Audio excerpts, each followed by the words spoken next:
Beginning in October, the Army plans to station an active unit inside the United States for the first time to serve as an on-call federal response in times of emergency. The 3rd Infantry Division's 1st Brigade combat team has spent 35 of the last 60 months in Iraq, but now the unit's training for domestic operations. The unit will soon be under the day-to-day control of U.S. Army North, the Army service component of Northern Command. The Army Times reports this new mission marks the first time an active unit has been given a dedicated assignment to Northern Command. The paper says the Army unit may be called upon to help with civil unrest and crowd control. The soldiers are learning to use so-called non-lethal weapons designed to subdue unruly or dangerous individuals and crowds. Is it far-fetched to imagine that these UN peacekeeping forces would be used against American citizens? The 502nd, another unit from Fort Campbell, Kentucky, is shown here arriving as peacekeepers in Somalia, wearing their UN blue berets and UN insignia. Shortly thereafter, this same unit, the 502nd, was in Arkansas practicing house-to-house searches and seizures in a joint UN training mission called Agile Provider in the spring of 1994. Agile Provider involved 44,000 UN troops, including troops from France and the Netherlands, training in the states of Georgia, North and South Carolina, Arkansas, and Tennessee. Yes, UN troops have been trained in this country in the past, but not in brigade strengths and not in domestic support house-to-house searches and seizures. Many of our congressmen deny that UN troops are being trained in this country at all, but as you can see in these clips from Fort Chaffee, Arkansas, Germans were training here last spring. Das ist die Baracke 1660, die da. Vom zweiten Zug, der Hitschel, UN training has become so widespread that many of the newspapers around the country have had at least one such story. This official news release from the Navy High Command, Atlantcom, further confirms that UN troops were training in this country this past spring in forcible entries of homes using special operations tactics. News releases from around the country speak of law enforcement and military training together for so-called terrorist suppression involving attacks on civilian facilities. Did you know that 49 of our most famous landmarks have been given to the United Nations as supposed biospheres? Yet many of these supposed biospheres are located outside military facilities and are used for covert UN military special operations training areas. On the border between the U.S. and Canada, we see the UN flag flying between the U.S. and Canadian flags. Throughout cities in America, UN flags are popping up outside government buildings. But perhaps most disturbing was this letter received by New American Magazine detailing a survey given to Marines at 29 Palms Base. We confirmed this survey was given to Army Special Operations recruits.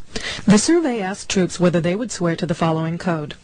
I am a United Nations fighting person. I serve in the forces which maintain world peace and every nation's way of life. I am prepared to give my life in their defense.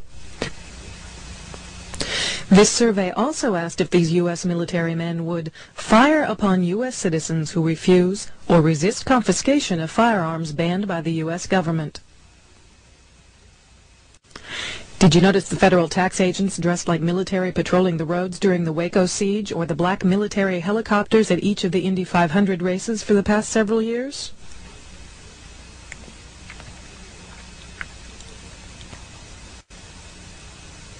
We found that these state facilities are being built in the middle of U.S. Army property, not just in Indiana, but other states, as people sent us pictures of such facilities in their states, such as this facility at Camp Pinckney in Brighton, Michigan. You see not only the black vans here, but curiously, there are reverse swastikas carved into each end of the roof.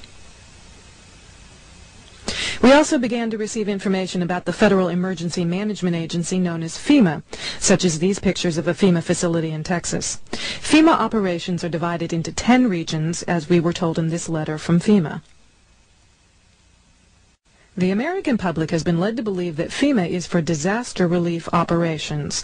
Yet if we look at military manuals such as FM 4130, the U.S. Army Civil Affairs and Operations Manual, you'll find the details about who FEMA really is. The government doesn't want this information out because, as you can see, the manual says to destroy it by any means that will prevent its dissemination. The manual says that FEMA is the executive agency that serves as the point of contact for the USG for emergency management within the United States. Under Executive Order 12148 of July 20th, 1979, the President transferred all functions from the Civil Defense, Civil Preparedness agencies under the Department of Defense to FEMA.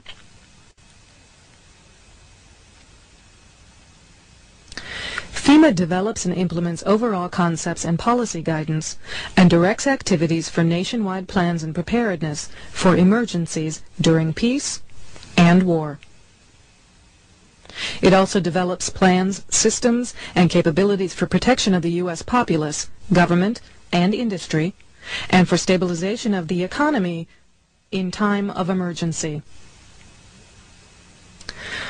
Again, we see from this military manual that FEMA is divided into 10 regions and is the command and control agency for all emergency planning. None of this sounds too sinister until you begin to find out what FEMA has done with 96% of their budget. FEMA has built prisons around the country, and they've also built underground facilities.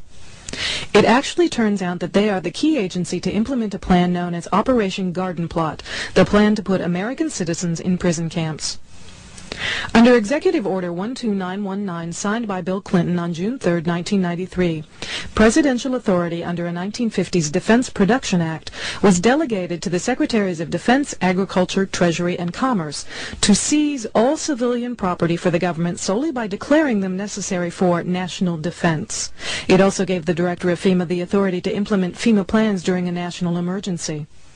Most people don't realize that this country has been in a declared state of emergency since the Federal Emergency Act was enacted in 1933, which was the beginning of FEMA, and also gave presidents the authority to issue executive orders. Each president since then has issued an executive order declaring a state of national emergency.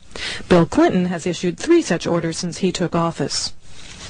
Shown here is a FEMA facility in Denton, Texas, where you can see mile after mile of FEMA command and control trailers. These trailers are self-sustaining and contain electrical generators and communications equipment that can be moved out anywhere in the country to start a FEMA operations center.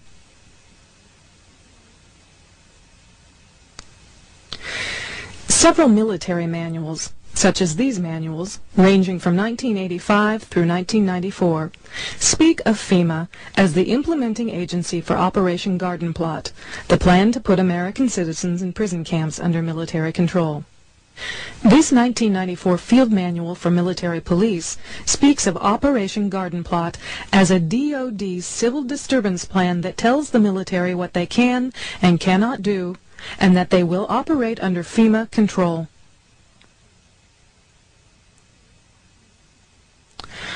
Several thousand U.S. troops are training in the U.S. this summer and fall, and if we look around us, we can see plenty of the signs and symptoms of a global takeover under the auspices of the United Nations taking place right here in our country.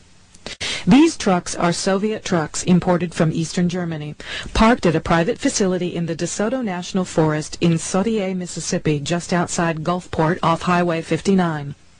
A sign on the facility says Airmar. Airmar is privately owned, but the signs on fences around the facility say this is a U.S. Customs facility. Several acres of federal forest land was bulldozed to create this customs facility solely for Airmar.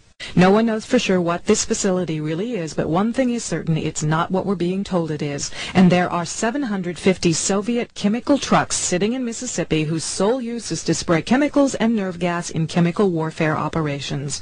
What are they doing in Mississippi? What are they doing on U.S. soil? And why are they under the protection of the U.S. government if they are privately owned? Senator Sam Nunn from Georgia was quoted as saying he was certain the American public would welcome the Soviet troops as peacekeeping forces in the United States.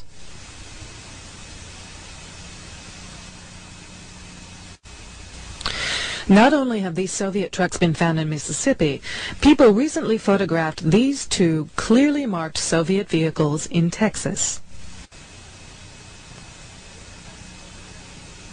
This train full of American-made tanks was one of 7 such trains that passed through Indianapolis en route to Fort Lewis, Washington in June. We were told that this was the 3rd Armored Division returning from Europe. Yet Fort Lewis has such a severe housing shortage that many military families are actually living in tents. Yet this whole division is being sent there. 3 other such trains passed through Indianapolis in early August, one heading to Fort Riley, Kansas, another to Alabama, and the 3rd to Fort Lewis, Washington. Are these tanks part of Operation Garden Plot, to be used to round us up for the slave labor camps, along with the black helicopters and federal law enforcement that look like active-duty military stationed in our roadways as they were in Waco? Welcome to the New World Order. Expect no mercy.